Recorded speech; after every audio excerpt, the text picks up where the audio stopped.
मध्य पूर्व जल रहा है। ईरान और इजराइल अब सिर्फ दुश्मन नहीं, खुली जंग में आमने सामने हैं। आसमान में मिसाइलें, धरती पर धमाके और शहरों में डर।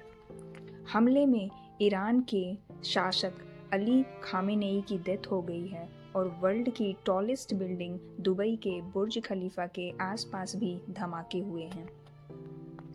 इंडिया के प्राइम मिनिस्टर श्री नरेंद्र मोदी जी ने दोनों ही देशों को शांति बनाए रखने की आग्रह करी। आज भले ही दोनों देश एक दूसरे के दुश्मन हैं, बट एक टाइम था जब दोनों देश एक दूसरे के पक्के दोस्त थे। 14 मई 1948 में इजराइल ने इंडिपेंडेंस डिक्लेयर किया। शाह मोहम्मद रेजा पहलवी के शासन में ईरान एक ऐसा देश था जिसने इजराइल को रिकॉग्नाइज किया एज अ कंट्री। दोनों ही देश एक दूसरे को इकोनॉमिक, मिलिट्री, इंटेलिजेंस और टेक्निकल मैटर्स में कोऑपरेट करते। इजराइल आर्म्स और टेक्निकल नो हाउ प्रोवाइड करता ईरान को, और ईरान ऑयल और कॉमन रीजनल राइवल्स के अगेंस्ट स्ट्रेटेजिक पार्टनरशिप में हेल्प करता इजराइल को। दोनों ही देश मिलके एक जॉइंट मिलिट्री प्रोजेक्ट पर भी काम कर रहे थे, जिसमें वो मिसाइल कैपेबिलिटीज़ डेवलप करते थे। 1948 से 1979 के बीच दोनों ही देशों में अच्छी दोस्ती थी, पर फिर ऐसा क्या हुआ जो दोनों की दोस्ती में दरार आ गई। 1979 में इस्लामिक रिवॉल्यूशन हुआ, जिसके बाद ईरान में नए रूलर आए जिसका नाम था अयातुल्ला रूहुल्लाह खोमैनी। इस नए गवर्नमेंट ने डिप्लोमेटिक टाइज जो भी इजराइल के साथ थे ईरान के, सारे कट ऑफ कर दिए और एक strongly anti Israeli foreign policy adopt किया, और उन्होंने इजराइल को as an illegitimate state frame करना स्टार्ट कर दिया। खोमैनी मुस्लिम लैंड्स प्रोटेक्ट करने के फेवर में थे।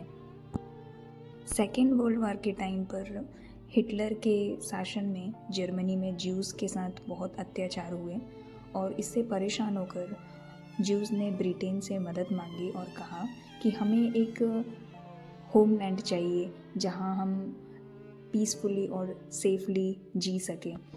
और उन्होंने यह भी बताया कि 2000 साल पहले उनके एंसेस्टर्स जेरूसलम में रहते थे और वो वहीं मूव करना चाहते हैं। ब्रिटेन ने ज्यूज़ को जर्मनी से पैलेस्टीन के जेरूसलम के आसपास के इलाकों में शिफ्ट करने में मदद करी, बट पैलेस्टीन में रह रहे मोस्टली जो मुस्लिम्स थे वे इस चीज़ से नाखुश थे। 1948 से पहले पैलेस्टीन में ज्यूज़ की ओनरशिप सिर्फ 6 से 8% थी, और वो भी ऑफिशियल कंट्रोल नहीं था।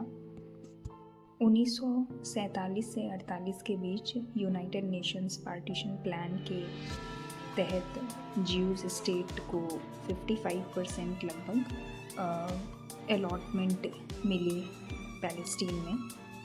तो इस चीज़ से आसपास के अरब नेशंस में जितने भी मुस्लिम्स थे उन लोगों ने 5-6 देश एक साथ मिलकर इजराइल के ऊपर अटैक किया, और इजराइल ने इसमें जीत हासिल करी और 77 to 78% ऑफ पैलेस्टीनियन लैंड्स को कैप्चर कर लिया।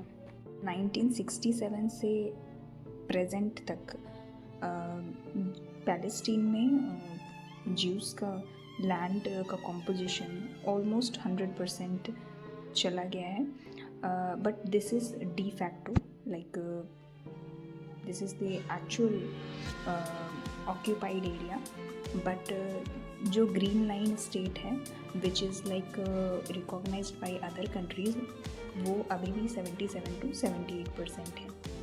इस तरह दोनों ही देश एक दूसरे के दोस्त से दुश्मन बन गए लैंड और रिलीजन के लिए, और जंग अभी भी जारी है।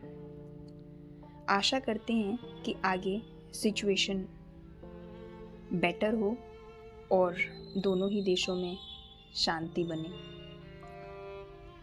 तो वीडियो यहीं समाप्त होती है, और वीडियो अगर पसंद आई हो तो please like, share and subscribe.